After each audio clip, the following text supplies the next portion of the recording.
আসসালামু আলাইকুম। সন্ধে সন্ধে বাংলা সাহিত্যের যে মেগা আয়োজন চলছে আল ইকনমিক বিডি ফেসবুক পেজ এবং ইউটিউব চ্যানেলে, সে মেগা আয়োজনের আজকে আমাদের অতিথি নির্মলেন্দু দেগুন, সঙ্গে রয়েছি আমি মোহাম্মদ আলী। আমরা জানি যে বাংলাদেশের কবিদের কবি বা poet of poet's of Bangladesh কাকে বলা হয়, তিনি হচ্ছেন নির্মলেন্দু গুণ।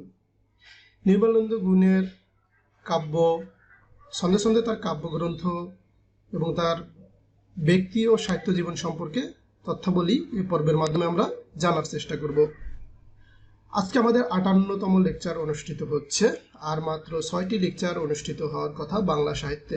তবে আমরা যদি প্রয়োজন বোধ করি সেই ক্ষেত্রে লেকচার সংখ্যা আরও বাড়তে পারে, কমবে না ইনশাল্লাহ। তো চলুন শুরু করছি বাংলা সাহিত্যের কবিদের কবি নির্মলেন্দু গুণের সাহিত্যকর্ম সম্পর্কে আজকের আলোচনা। নির্মলেন্দু গুণ জন্মগ্রহণ করেন ১৯৪৫ সালে, তিনি এখনো মৃত্যুবরণ করেননি। সন্ধে সন্ধে নির্মলেন্দু গুণের বিখ্যাত কাব্যসমূহ আমরা জানার চেষ্টা করছি। ছন্দটি খুবই চমৎকার, মাত্র একটি লাইনের একটি ছন্দ। দূর হ চাষার ছেলে জরিনার সাথে, এখানে জরিনের হয়ে গিয়েছে, টাইপিং মিস্টেক। জরিনার সাথে প্রেম না করে বাংলার মাটির সাথে কর ফল পাবি। অর্থাৎ জরিনা নামে একটা ছেলে, তাকে বলছে চাষার ছেলে, যে কৃষি কাজ করে তার বাবা, তার ছেলেকে বলা হয়েছে জরিনার সাথে তুমি প্রেম না করে বাংলার মাটির সাথে প্রেম করো। জরিনা সে আজকে তোমার সাথে প্রেম করবে, আরেকদিন আরেকজনের সাথে প্রেম করবে, তার কাজেই তুমি ফল পাবে না। যদি তুমি বাংলার মাটির সাথে প্রেম করো, যেহেতু তুমি চাষার ছেলে, তুমি ফল পাবে। এরকম উপদেশমূলক কথা আর কি। তো ছন্দটি আমরা আবার বলছি, দূর হ চাষার ছেলে জরিনার সাথে প্রেম না করে বাংলার মাটির সাথে কর ফল পাবি। এই ছন্দটি যদি আমরা মনে রাখতে পারি, তাহলে আমরা কবি নির্মলেন্দু গুণের 5টি বিখ্যাত কাব্য সম্পর্কে আমরা মনে রাখতে পারবো। ছন্দটি কতবার পড়তে হবে আমি বারবারই বলে থাকি, 20 থেকে 25 বার পড়তে হবে ছন্দটি, তাহলে আপনার মুখস্থ টুটস্থ হয়ে যাবে।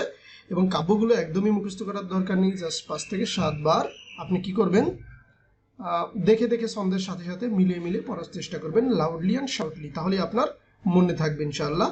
সম্ভব হলে আপনি ছন্দটি পড়ার পরে কাব্যগ্রন্থগুলো লিখে প্র্যাকটিস করতে পারেন 3 থেকে 4 বার বা 5 থেকে 7 বারই করলেন, সেক্ষেত্রে আপনার স্মৃতিপটে এটি আরও দীর্ঘদিন স্থায়ী হয়ে যাবে। তো চলুন আমরা ছন্দের সাথে সাথে কাব্যগ্রন্থগুলো মিলিয়ে পড়ার চেষ্টা করছি। দূরহ বলতে, দূরহ দুঃশাসন নামে বিখ্যাত একটি কাব্য রয়েছে কবি নির্মলেন্দু গুণের, সেটিকে বোঝানোর চেষ্টা করা হয়েছে। চাষার ছেলে বলতে চাষাভূষার কাব্য নামে একটি বিখ্যাত কাব্য রয়েছে নির্মলেন্দু গুণের, সেটিকে মেন করা হয়েছে। প্রেম বলতে প্রেমাংশুর রক্ত চাই, এটাও একটি বিখ্যাত কাব্য। আমরা কেবল বিখ্যাত কাব্যগুলো এখানে ইনক্লুড করার চেষ্টা করছি। না বলতে না প্রেমিক না বিপ্লবী। এবং বাংলার মাটি বলতে বাংলার মাটি বাংলার জল নামে একটি বিখ্যাত কাব্য রয়েছে নির্মলেন্দু গুণের, সেই কাব্যকে মিন করা হয়েছে। বলুন তো, বাংলার মাটি বাংলার জল নামে আরেকটি সাহিত্যকর্ম রয়েছে, সেই সাহিত্যকর্মটি কি এবং সেটি কে লিখেছেন? কে কে বলতে পারবেন দেখি, কমেন্ট সেকশনে বলুন তো দেখি কে কে বলতে পারবেন। এটার উত্তরকে আমি দিয়ে দিব। বাংলার মাটি বাংলার জল নামে বিশ্বকবি রবীন্দ্রনাথ ঠাকুর তিনি একটি সনেট রচনা করেছেন। সনেট, বিশ্বকবি রবীন্দ্রনাথ ঠাকুর সেম অ্যাজ বাংলার মাটি বাংলার জল নামে একটি সনেট রচনা করেছেন বিশ্বকবি রবীন্দ্রনাথ ঠাকুর। আর কাব্য রচনা করেছেন কে? কাব্য রচনা করেছেন আমাদের কবিদের কবি নির্মলেন্দু গুণ। তাহলে এই হলো আজকের আমাদের ছন্দে ছন্দে কাব্যগ্রন্থের আলোচনা। এ পর্যায়ে আমরা নির্মলেন্দু গুণ ও তার সাহিত্যকর্ম সম্পর্কে বেসিক কিছু তথ্য জানার চেষ্টা করব। নির্মলেন্দু গুণ জন্মগ্রহণ করেন 1945 সালে। নির্মলেন্দু গুণের জন্মস্থান নেত্রকোনা। বাংলাদেশের কবিদের কবি কে? উত্তর হচ্ছে নির্মলেন্দু গুণ।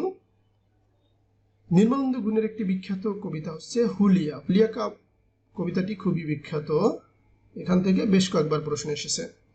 চাষাভূষার কাব্য কার লেখা? উত্তর হচ্ছে নির্মলেন্দু গুণ। কোনটি নির্মলেন্দু গুণের কাব্য? উত্তর হচ্ছে বাংলার মাটি বাংলার জল। প্রেমাংশুর রক্ত চাই, এটি কোন ধরনের সাহিত্যকর্ম? উত্তর হচ্ছে কাব্য। তাহলে আজকে এই পর্যন্তই আলোচনা ছিল বন্ধুরা নির্মলেন্দু গুণ সম্পর্কে। আশা করি আমাদের ভিডিও টিউটোরিয়ালগুলো আপনাদের ভালো লাগে। যদি ভালো লেগে থাকে সেক্ষেত্রে শেয়ার, সাবস্ক্রাইব, কমেন্টস করতে ভুলবেন না।